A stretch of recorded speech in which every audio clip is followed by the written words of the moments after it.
A light ray is incident on a plane mirror at angle of incidence 45 degree as shown in figure.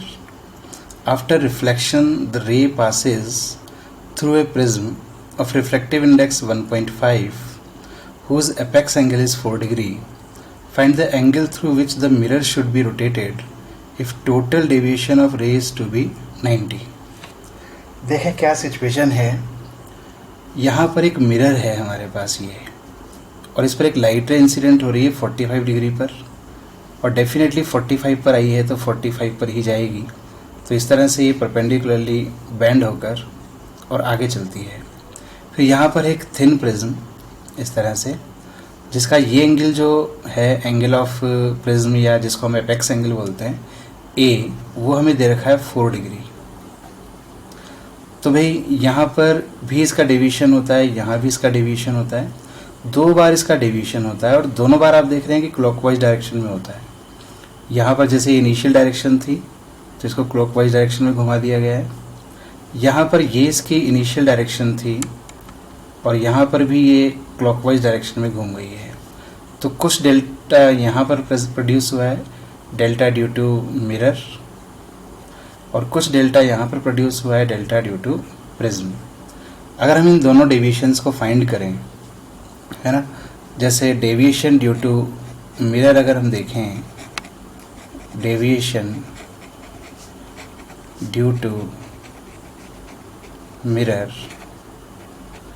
तो फिर reflection में आप जानते हैं कि डेविएशन होता है पाई माइनस 2i, यानी कि 180 minus 2 into 45, that is 90 degree, and this 90 degree is in clockwise direction.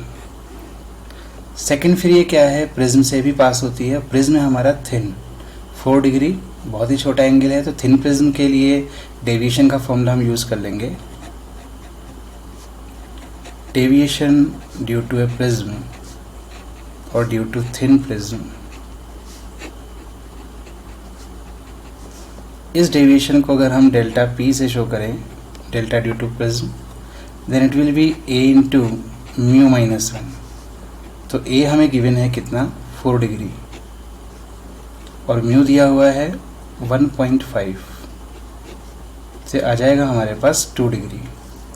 तो ये जो डेविएशन प्रिज्म के कारण है 2 डिग्री, ये भी किस डायरेक्शन में है, क्लॉकवाइज डायरेक्शन में.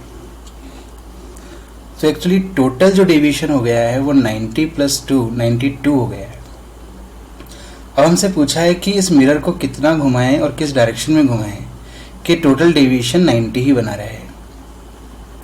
तो बहुत सिंपल सी बात है कि हमें 2 डिग्री का डेविएशन कम करना है कि नहीं. अभी डेविएशन हो रहा है 90 प्लस 2 यानी कि 92, पर इसको 90 ही रखना है, तो 2 डिग्री का डेविएशन हमें कम करना पड़ेगा. ठीक है भाई. तो यहाँ पर देखो हम क्या करें, ये जो क्लॉकवाइज डायरेक्शन में डेविएशन हो रहा था, मिरर को इस तरह से घुमाएं कि ये 2 डिग्री कम हो जाए, यानी कि हमें यहाँ पर एंटी क्लॉकवाइज मिरर घुमाना होगा. आपको ध्यान होगा हमने रिफ्लेक्शन में मिरर को पढ़ते वक्त पढ़ा था, रोटेशन ऑफ मिरर, कि अगर हम मिरर को किसी डायरेक्शन में थीटा एंगल से घुमाएं तो रिफ्लेक्टेड रे जो होती है वो 2 थीटा एंगल से घूम जाती है सेम डायरेक्शन में.